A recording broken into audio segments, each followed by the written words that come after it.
Perkenalkan, nama saya Abia Hujadi, kelas 10 IS. Kami ditugaskan untuk menceritakan kepada kalian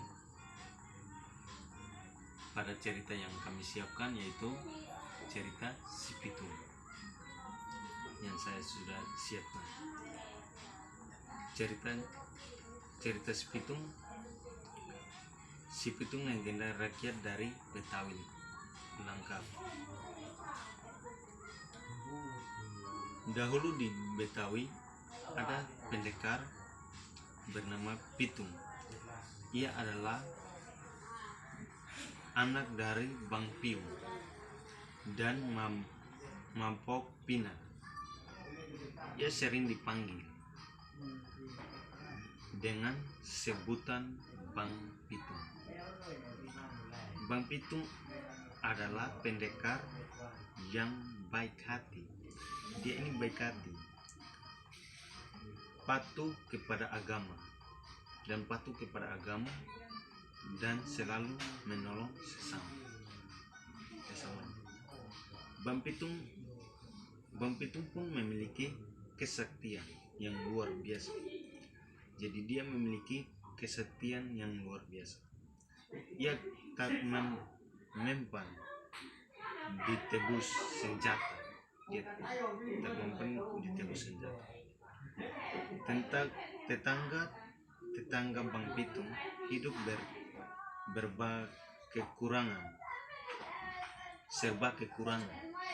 Jadi mereka tetangganya hidup serba kekurangan.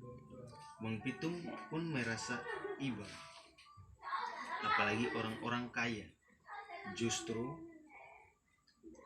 semakin kaya tanpa memedulikan rakyat yang miskin. Jadi orang kaya tidak memedulikan rakyat yang miskin. Jadi Bang Pitung harus melakukan sesuatu untuk membantu masyarakat, ucap Bang Pitung. Jadi Bang Pitung pun mengumpulkan pendekar-pendekar di kampungnya. Jadi mereka mengumpul pendekar-pendekar di kampungnya. Mereka merampok harta milik orang-orang kaya. Jadi mereka kumpul dan mereka pergi merampok harta milik orang-orang kaya. Harta itu kemudian dibagikan kepada rakyat miskin.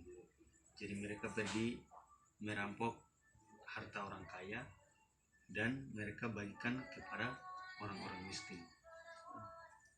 Meskipun Bang Pitung suka merampok, tapi dia tidak suka dengan perampok yang merampok untuk kepentingan diri pribadi, yaitu kepentingan diri sendiri. Kalau merampok pada kepentingan diri sendiri, dan ya jadi Bang Pitung justru selalu memberi pelajaran kepada mereka yang merampok tapi untuk kepentingan diri sendiri. Aksi Bang Pitung pun akhirnya terdengar oleh kompeni Belanda yang mengusahai daerah itu. Jadi Bang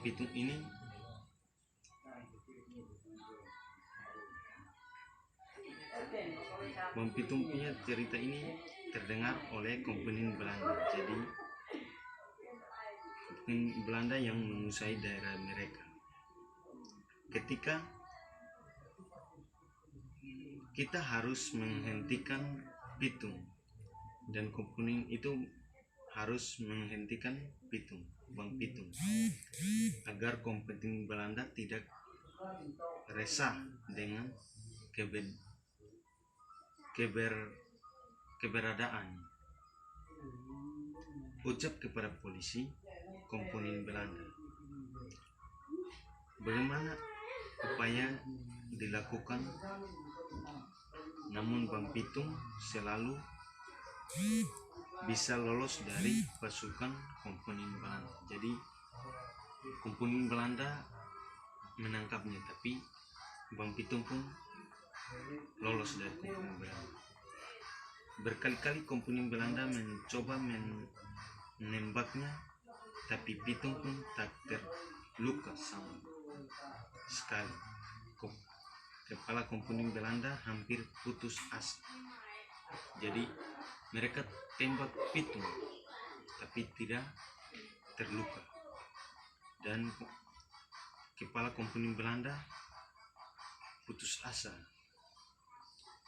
Dan kompeni Belanda untuk bagaimana cara menangkap Pitung. Apakah ia memiliki kelemahan? Tanya kepala kompeni Belanda. Dia rasa kesah, dan kompeni Belanda ini sangat kesah, dan dia bagaimana cara untuk menangkap Pitung dan mencari tahu kelemahan Pitung. Akhirnya kompeni Belanda menemui guru si Pitung, yaitu Haji Naiping. Karena merasa nyawanya terancam, Haji Naiping pun membocorkan kelemahan si Pitung. Jadi gurunya membocorkan kelemahan si Pitung itu. Akhirnya mereka tahu kelemahan Pitung. Akhirnya kompeni Belanda itu tahu kelemahan si Pitung. Setelah beberapa lama, kompeni Belanda mengetahui persembunyian si Pitung. Jadi mereka cari persembunyian si Pitung itu. Tanpa membuang waktu, mereka langsung menyergap si Pitung. Kompeni Belanda yang sudah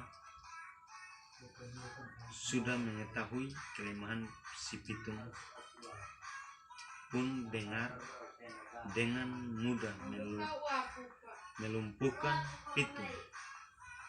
Dan mereka, kompeni Belanda ini kan sudah tahu kelemahan Pitung, dan mereka menangkap Pitung dan melumpuhkan Pitung, yaitu dengan cara mengambil jimatnya saat dia mandi di sungai. Jadi mereka ambil jimatnya saat dia mandi di sungai. Akhirnya Pitung meninggalkan karena luka tembak peluru emas. Jadi akhirnya Pitung meninggal karena luka tembak peluru emas. Sesudah si Pitung meninggal, makamnya dijaga oleh tentara karena percaya bahwa si Pitung akan bangkit dari kubur. Rancak si Pitung. Kekhawatiran si Pitung bangkit dari kubur tersirat dari rancang cerita si Pitung. Si Pitung sudah mati, dibilang sama sanak saudaranya. Digotong di kerekot penjaringan kuburnya. Saya tahu orang rumah sakitnya bilang air keras ucusnya.